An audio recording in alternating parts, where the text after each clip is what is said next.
अस्सलाम वालेकुम viewers, Saifullah Islam state and builder के चैनल से आज हमारी डिस्कशन प्योरली एक कस्टमर की तरफ से क्यूरी आती है उस पे बेस्ड है। हम पिछले 4 से 6 महीनों में बैरियर टाउन के अंदर प्राइसेस की जब बात करते हैं, इन्वेंट्रीज की बात करते हैं, तो हम ये कह रहे हैं कि 20 to 30% का इंक्रीमेंट है प्राइसेस में। वो दोस्त जिनके यहाँ पे प्लॉट्स है उनमें कुछ दोस्तों का ये कहना है कि हमारी प्राइसेस तो नहीं बढ़ रही, आप चैनल पे बैठ के प्राइसेस के बढ़ने की बात कर रहे होते हैं। बिल्कुल उनकी बात वैलिड है।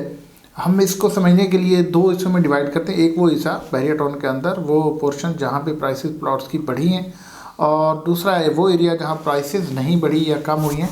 दोनों को एलेबोरेट कर लेते हैं, डिफरेंस उसका देख लेते हैं।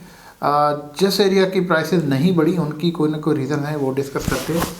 लेकिन पहली बात तो ये है कि जो एरिया बैरियर टाउन के अंदर जहाँ पे इस वक्त विलास बनना शुरू हो गए और जिनका डिस्टेंस मेन गेट से करीब है, मतलब अगर मैं 12 से 14 किलोमीटर मेन गेट से डिस्टेंस की बात करूँ, तो इस रेंज में जितने भी प्लॉट्स आते हैं, जितने भी प्रेजेंट्स आते हैं, उन सब की प्राइसेस बढ़ी हैं, कम नहीं हुई।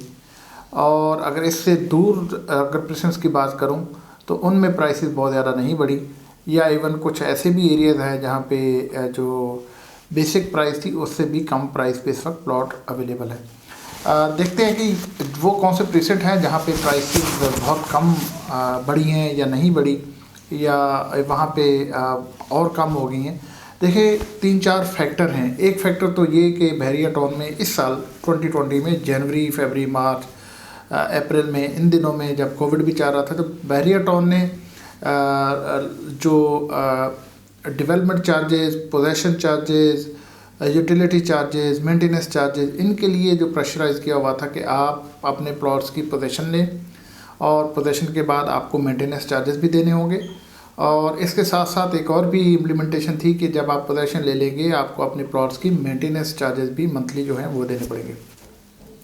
जब ये सारी इम्प्लीमेंटेशन हुई तो उसके बाद इसका जो फीडबैक है वो ये रहा कि जो इन्वेस्टर था, इन्वेस्टर बेसिकली वो होता है जो अपनी कम से कम कीमत लगा के उसको रिटेन करता है, अच्छी कीमत का वेट करता है, उसको सेल आउट करके क्विट कर जाता है। जब उसको पोजेशन चार्जेस भी पे करने के पड़ी, यूटिलिटी की पे करने की बात हुई, फिर उसके बाद रेगुलर मंथली चार्जेस की, तो उसने फ़ौरन वहाँ से क्विट लिया।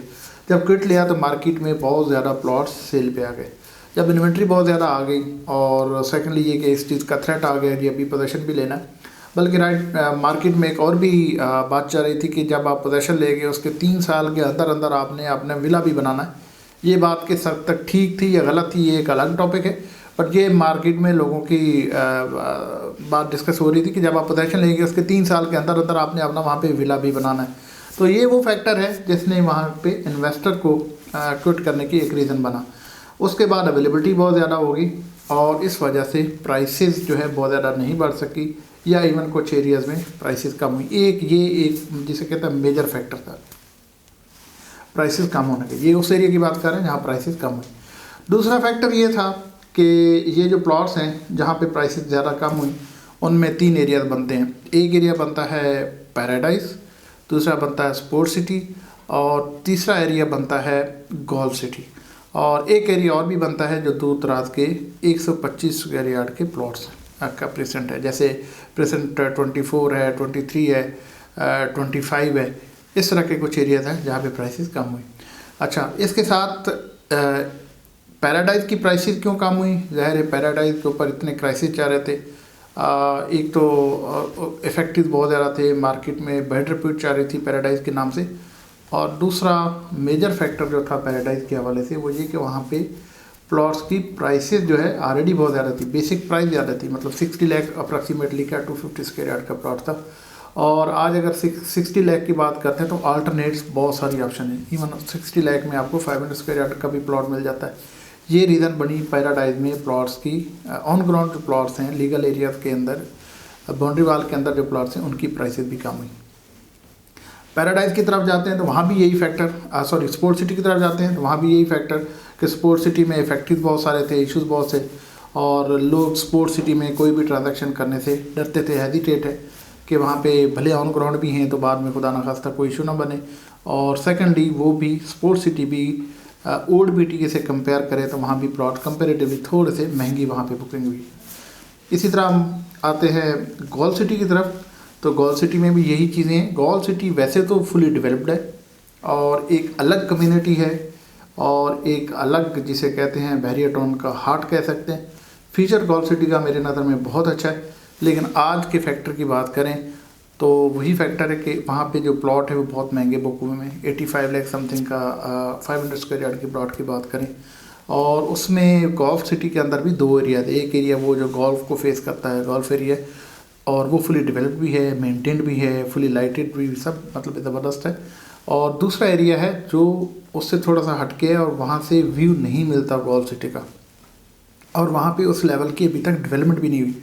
तो वो एरिया ज़्यादा मैंने इसमें मतलब वहाँ पे आपको इवन 60 लाख का, 65 लाख का, या शायद इवन कुछ एरिया इससे भी कम का प्लॉट मिल जाता है।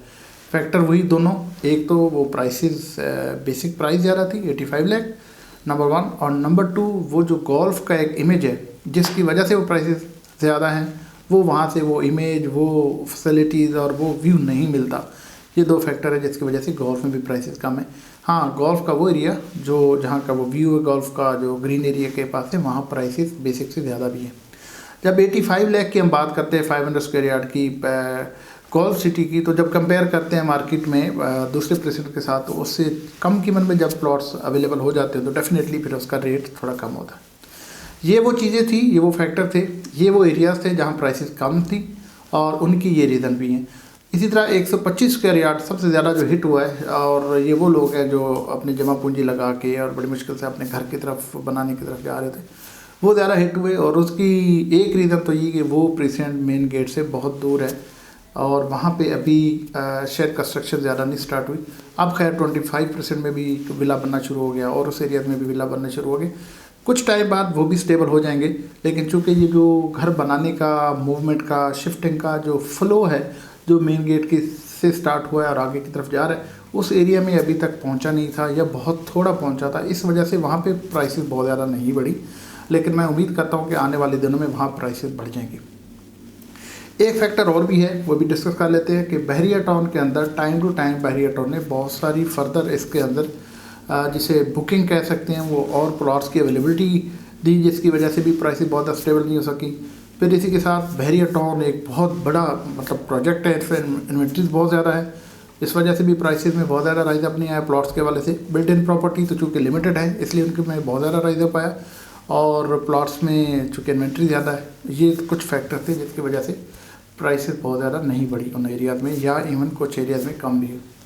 अब हमने स्टार्ट में एक बात की थी कि दो एरियाज़ हैं बहरिया टाउन के अंदर, एक वो जहाँ प्राइसेस बढ़ी हैं और एक वो एरिया जहाँ प्राइसेस नहीं बढ़ी। प्लॉट्स के हवाले से हमने जहाँ प्राइसेस नहीं बढ़ी उसको डिटेल में डिस्कस कर लिए। अब वो एरिया भी आपको बता देते हैं, हौसले वाली बात है, एक अच्छी बात है, वो भी ज़रूर डिस्कस करनी चाहिए जहाँ प्राइसेस बढ़ी हैं।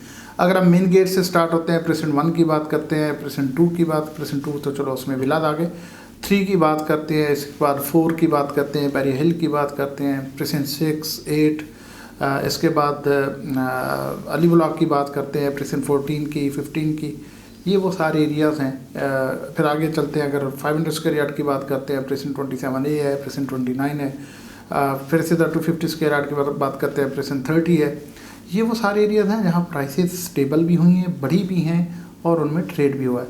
आज अगर हम से प्रेसिडेंट 8 की बात करते हैं तो प्रेसिडेंट 8 में आज एक रीज़नेबल प्लाट जो है, अच्छा प्लाट जो है वो 75 to 80 लाख का मिलता है। अगर 4-5 महीने पहले की बात करते तो यही प्लाट इससे 15 लाख सस्ता मिल जाता था, 60-65 लाख का मिल जाता था। इसी तरह 6 में 8 में प्राइसेस बहुत ज़्यादा इम्प्रूव हुई हैं। प्रेसिडेंट 27A की अगर मैं बात करूँ तो आज से 4 महीने 5 महीने पहले, मतलब जून की बात करूँ, जुलाई की बात करूँ, तो वहाँ पे जो प्लाट आपको 55-60 लाख का मिलता था, आज वो 70 लाख का मिलता है। 29% में इसी तरह प्रेसिडेंट 30 में अच्छी खासी प्राइसेस में राइज अप है। ऐसा नहीं कि हर जगह प्राइसेस कम हुई, ये वही फ्लो, पहली बार ये फ्लो और जना एवेन्यू के पास जो प्रेसिडेंट है, जहाँ विलास भी बनना शुरू हो गए, जिनकी एक्सेस भी अच्छी है, वो एरियाज़ में प्राइसेस स्टेबल भी हुई हैं और अच्छी खासी बढ़ी। बड़े लिमिटेड एरियाज़ हैं जहाँ पे प्राइसेस नहीं बढ़ी या कम हुई हैं, उनकी डिटेल हमने आपके साथ शेयर कर ली, और इस चीज़ की भी होप दिलाते हैं कि इंशाल्लाह आने वाले दिनों में बहुत जल्दी उनमें भी प्राइसेस बहुत स्टेबल होती नज़र आ रही हैं और ये अगर 2020 की बात करते हैं तो 2020 में बहरिया टाउन के अंदर जो क्राइसिस थे, जो इश्यूज़ थे, जो प्रॉब्लम थे, वो मैक्सिमम हद तक सॉर्ट आउट हो गए। अब जो 21st में बहरिया टाउन एंटर होने जा रहा है वो एक बहुत ही स्टेबल बहरिया टाउन एंटर होने जा रहा है। और जिन लोगों की यहाँ पे प्रॉपर्टी है ऑलरेडी, जिन्होंने पिछले 2 साल से 3 साल से वेट किया है और ज़ाहिर प्राइसेस नहीं बढ़ी तो वो क्राइसिस में थे, अब इंशाल्लाह 21st जो है उनके लिए एक बहुत अच्छा साल होगा। और हम उम्मीद करते हैं कि बहरिया टाउन के अंदर 21st जो है वो प्राइसेस के लिहाज से भी बहुत अच्छा है, स्टेबल है, प्राइसेस बढ़ती नज़र आ रही हैं, ट्रेडिंग भी अच्छी नज़र आ रही है। और एंड यूज़र का जो फ्लो है, अल्टीमेट जो चीज़ है जिसने प्राइसेस को राइज अप देना है, स्टेबल करना है, वो एंड यूज़र है। और एंड यूज़र की यहाँ शिफ्टिंग है, उनकी मूवमेंट है, यहाँ लिविंग है, तो वो अब स्टार्ट हो रहा है। वो एक सॉलिड रीज़न है हम सब के पास, वो हम सबको नज़र आती है। ये बातों से नहीं, हम जाके देखते हैं तो हमें नज़र आती है, हर जगह, हर प्रेजेंट पे, हर लोकेशन पे नज़र आती है। विलास बन रहे हैं, लोग शिफ्ट हो रहे हैं, फैमिलीज़ आ रही हैं। तो ये स्टेबिलिटी की, मूवमेंट की ये एक वाज़ह मिसाल है। और मैं उम्मीद करता हूँ कि इंशाल्लाह आने वाले वक्तों में, आने वाले 4 से 6 महीनों में प्राइसेस बहुत ज़्यादा स्टेबल होती नज़र आ रही है। इंशाल्लाह हम टाइम टू टाइम आपके साथ प्राइसेस की अपडेट्स शेयर करते रहेंगे। Thank you.